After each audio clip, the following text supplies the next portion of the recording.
Okay, TikTok. Let me go ahead and finish this up. All right.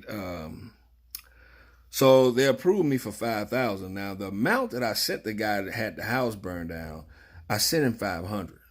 Now apply the scriptures to that. I sold 500 and I received 5,000 in a matter of about 3 days. So God knows what He's doing. He had everything set up at the right time for me to do the right thing to get my blessing. So remember, don't ignore that tugging, because you never know what blessing you're going to need coming down the road that God is setting you up for. Just go ahead and give it. Don't worry about where the money's going. Like I sent this money, the guy said he never received it. But whether he did or not, it was the act of obedience of giving that was most important for me. Whoever got that money, God bless them, wherever that money went. But the principle that I received from it and the blessing I received from that, for me, it was priceless because it taught me so much about giving. But we got the vehicle. And matter of fact, we paid the vehicle off probably before the year was up.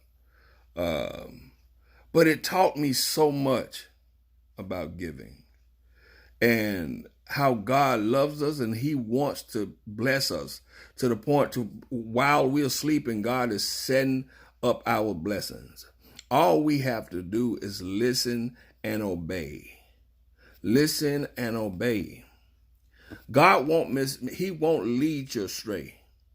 If He's leading you somewhere, it's for a purpose and a reason. And usually it's a blessing attached to it. That principle, a lot of times we're so concerned. I grew up listening to this a lot. People wouldn't give in church because they were so concerned about what the preacher was driving.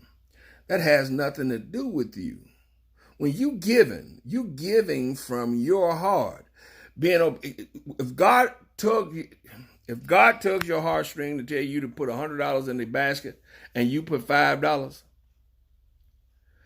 and then on down the road, you start having financial trouble, and then you get upset. Lord, why is it I'm always having to go through this? I'm always having to go through that. And the Lord's saying, I laid it out for you. You wouldn't have to go through this that you're going through if you had been obedient. I had laid it on your heart of what I wanted you to do so that this blessing will be afforded to you. Wait for the next part.